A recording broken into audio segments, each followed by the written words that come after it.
नमस्कार, मैं आकृति और आप देख रहे हैं इंडिया पब्लिक खबर। उत्तर प्रदेश की योगी सरकार 2.0 के आखिरी बजट को लेकर इस वक्त यूपी विधानसभा का सियासी पारा चढ़ा हुआ है। एक तरफ जहां योगी सरकार ने अपना आखिरी और सबसे बड़ा बजट पेश कर खुद की वाहवाही करवाई है, तो वहीं विपक्ष लगातार सरकार को चौतरफा घेरने की कोशिश कर रहा है। हर तरफ बस तीखी बयानबाजी, बहस और आरोप प्रत्यारोप का शोर ही सुनाई दे रहा है। इसी कड़ी में बीते दिन उत्तर प्रदेश विधानसभा में समाजवादी पार्टी के विधायक रागिनी सोनकर और योगी सरकार में औद्योगिक मंत्री नंद गोपाल नंदी के बीच सदन में जबरदस्त गहमी हो गई। दरअसल सपा विधायक ने मंत्री से औद्योगिक निवेश पर सवाल किया, जिस पर नंदी जवाब देने में लड़खड़ा गए और पुरानी सरकारों की बात करने लगे, जिस पर रागिनी सोनकर ने उन्हें बीच में टोका और सीधे जवाब देने को कहा। दरअसल हुआ ये कि विधायक रागिनी सोनकर से औद्योगिक मंत्री नंद गोपाल नंदी से सवाल किया कि जो सरकार 45 लाख करोड़ के एमओयू साइन करने की बात करती है, 1 ट्रिलियन की इकोनॉमी की बात करती है, लेकिन बीते 9 सालों में सिर्फ 9% ही काम कर पाई है। मंत्री को जवाब देना चाहिए कि ऐसा क्यों है। सपा विधायक ने पूछा कि अपने डिफेंस कॉरिडोर की बात की थी, लेकिन चित्रकूट, झांसी, अलीगढ़ और आगरा में ये 0 है। कानपुर में मात्र 1 और लखनऊ में मात्र 2 कॉरिडोर हैं। तो ये 0 होने का क्या कारण है? अपने एक्सप्रेसवे के आसपास इंडस्ट्री ग्रो करने का दावा किया था, लेकिन आज वो भी 0 है। रागिनी सोनकर ने सवाल किया कि मंत्री बताएं कि उनका विभाग 0 विभाग क्यों बनता जा रहा है। औद्योगिक विकास से सारे युवाओं की आशाएं जुड़ी रहती हैं।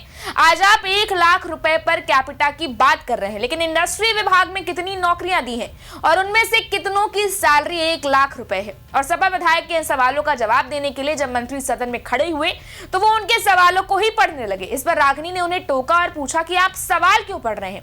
इस पर मंत्री ने कहा कि आप तो सवाल पूछते पूछते पता नहीं कहां चली गई, जिसके बाद स्पीकर सतीश महाना ने उन्हें टोका और कहा कि प्रश्न कर दिया गया है, आप जवाब दें। सपा विधायक ने कहा कि आप ये बताएं कि अब 9% ही काम क्यों हुआ और आपने कितनों को रोजगार दिया है, लेकिन नंदी के पास इसका जवाब नहीं था। जिसके बाद वो टाल मटोल करके सियासी जवाब देने लगे और कहने लगे कि सपा की सरकार में तो यूपी उल्टा प्रदेश था, गुंडा प्रदेश था और यूपी को बीमारू राज्य कहा जाता था, लेकिन हमारी सरकार में निवेश का माहौल बना है। मंत्री के इस बयान के बाद सदन में जबरदस्त हंगामा होने लगा। नंदी ने कहा कि सपा के लोग धरातल पर होते तो उन्हें धरातल की जानकारी नहीं लेनी पड़ती। उन्होंने रागिनी सोनकर पर तंज करते हुए कहा कि इनकी राजनीति तो इंस्टाग्राम से शुरू होकर फेसबुक पर ही दम तोड़ देती है। हालांकि मंत्री के इतना कहते ही स्पीकर ने मंत्री को रोक दिया और वित्त मंत्री सुरेश खन्ना से जवाब देने को कहा। तब कहीं जाकर दोनों के बीच की बहस शांत हो पाई। इतना ही नहीं, सियासी बहस और बयानबाजी का यह सिलसिला सत्र के दूसरे दिन भी ऐसे ही जारी रहा और सदन में हंगामा होता रहा। सत्ता पक्ष और विपक्ष के बीच कई मुद्दों को लेकर जबरदस्त बहस देखने को मिली। इसी बीच सदन में सुहेल देव, भारतीय समाज पार्टी के विधायक और मुख्तार अंसारी के बेटे अब्बास अंसारी की बारी आई तो उन्होंने भी सदन में अपनी बात रखी। इस बीच उन्होंने कुछ ऐसा कह दिया जिसने सभी का ध्यान उनकी ओर खींच लिया। यूपी विधानसभा में राज्यपाल महोदया के संबोधन पर अपनी बात रखते हुए मऊ विधानसभा सीट से विधायक अब्बास अंसारी को बोलने का मौका मिला। इस दौरान उन्होंने अपने क्षेत्र में स्वास्थ्य सेवाओं और मऊ में खुले नाले का मुद्दा उठाया। उन्होंने बताया कि उनके क्षेत्र में सिर्फ 70 बेड का अस्पताल है, जहां हमेशा 200 से ज्यादा मरीज रहते हैं।